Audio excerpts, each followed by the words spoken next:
Hi, and welcome back to That's Entertainment, the weekly entertainment show where we look at all the interesting entertainment news from last week. This week, we're doing something a little different. We've been inspired by the impressive and well-researched article by Brandon Katz. Observer, every movie theater versus streaming release is riddled with pros and cons. The article flags many of the key issues we've highlighted in various shows and webinars this year, and offers a perfect opportunity for a succinct summary of the changes and challenges facing the industry today. First, the theatrical window. In the US and overseas, the traditional 90-day plus theatrical window is a thing of the past, with films now debuting on digital streaming platforms for just 45 days or less. Groovy's own research shows that most films have made the vast majority of their box office revenue within the first 45 days, with a significant drop-off after week 3. Katz pointed out that most major blockbuster titles earn the majority of their gross within the first 38 days of release, which falls in line with new windows. And Scott Mendelson's box office analyst at Forbes told Observer, "So far I see little evidence that the shattered theatrical windows are impacting box office performances of movies that were universally expected to be successful pre-pandemic and are currently pretty successful." Cinema's recovery has certainly begun, with A Quiet Place 2, Fast and Furious 9, and Black Widow showing the mainstream cinema-goers are willing to return to their local multiplex, albeit in smaller numbers than in 2019.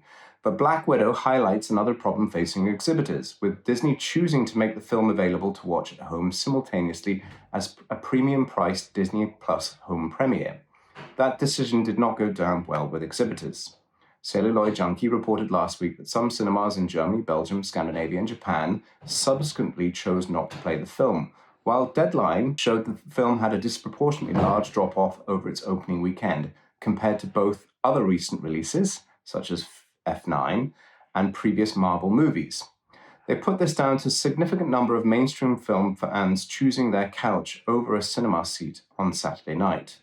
As Rich Greenfield, partner at technology, media, and telecommunications research firm Lightshed, told Observer, every studio recognizes that movies are important drivers of SVOD. Right now, they love to double dip by getting their box office profits and an SVOD bang. But studios are increasingly realizing that shorter theatrical windows lead to bigger SVOD bangs. Many of Hollywood's major studios now have their own streaming video platforms, all hungry for content, and those platforms have shown themselves to be a highly successful new route to market for smaller and mid-budget movies, offering a way to reach a significant audience without having to gamble on an expensive theatrical release. But while producers no doubt welcome the simplicity and security of securing streaming deals for these kinds of productions, Observer highlighted a couple of issues that could potentially diminish the long-term downstream value of such movies. According to the entertainment strategy guy, SVOD film premieres lack staying power, with the average movie losing 63% of viewership per day from week 1 to week 2. And according to Ampere Analysis, those films also fail to deliver a long-term cultural impact and are therefore unlikely to launch a major new franchise. Well, that's a very interesting point, right? In our age of distraction, as we're increasingly, our spare time is taken up with what's happening on our mobile phone within our social networks, this is a major issue, I think, that we need to be discovering here within the SVOD universe. As I've mentioned before, if you take your pulse while you're watching the Netflix home screen trying to choose content, after a while, the stress builds up, and eventually, if Netflix hasn't grabbed you within the first 90 seconds, there's a high likelihood that you'll tune out and find something else to do. The TV screen, I don't believe, doesn't capture the audience as well as a dark room with a huge cinema screen in front of it. I think, put rather clumsily, but I think the point is there. When you watch a film in the cinema, you have an easier time to immerse. When you're at home, dogs and cats, children, parents and grandparents, they can all wander in and it can be rather distracting. And I think that psychological impact may well impact on the future viability of franchises. And I think it is an interesting point that we should be looking into. Consequently, those streaming services are also keen to offer their subscribers higher profile theatrical releases as soon as possible. Some are launched simultaneously, as in the case of Disney's Cruella, Black Widow, Warner Brothers' Wonder Woman, Godzilla vs. Kong, Space Jam 2, and The Boss Baby, the family business.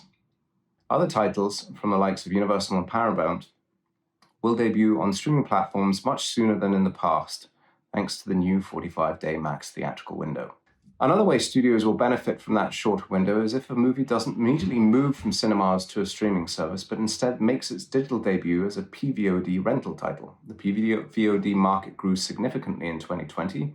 In the US, it saw a plus 20% increase to reach almost $30 billion worth of revenue. The distributors take a greater proportion from a PVOD transaction for a film than they do from the sale of a cinema ticket for the same movie. But once again, observers showed how a film needs that high-profile theatrical launch in order to truly succeed in the digital rental space. Universal earned more than $500 million in 2020 in PVOD revenue from 10 films. Yet Trolls World Tour, which pivoted from a theatrical release to a premium VOD one, accounted for roughly 1/5 of that total.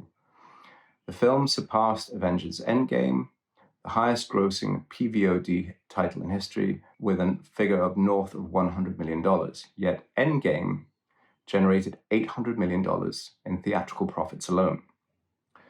The 10 most profitable theatrical films from 2018 to 2019 all yielded returns of at least $400 million to their respective studios. And that does not even account for the revenue generated from secondary windows such as EST, VOD, DVD, Blu-ray, and the eventual SVOD sale.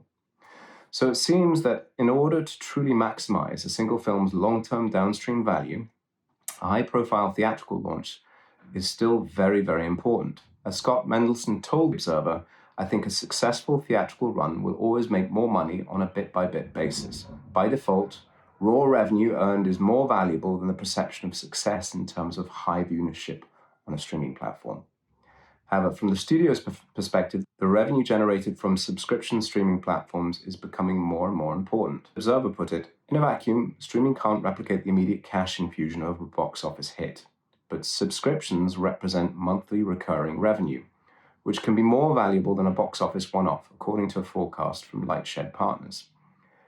SVOD subscribers will nearly double from roughly 650 million worldwide at the end of 2020 to 1.25 billion by the end of 2024.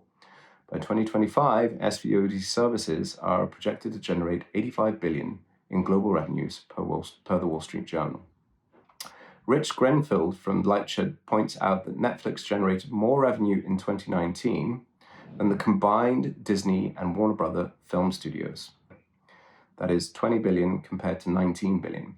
Individual film titles may be devalued in a move to streaming, but they also become key. Right now, those content libraries, those films and shows, that IP is everything to those streaming services, particularly in terms of audience and brand recognition. That is why Amazon paid almost $8.5 billion for MGM. Disney Plus have plans for at least 22 new Marvel or Star Wars shows from next year.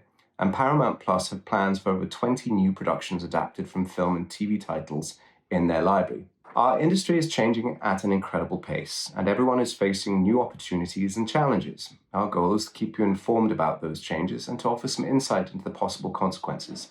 If there are any topics or areas you'd like to hear more about from us, please let us know in the comments below. Remember, we publish both to LinkedIn and to YouTube. Feel free to like, comment, subscribe. Back. Until next week, goodbye.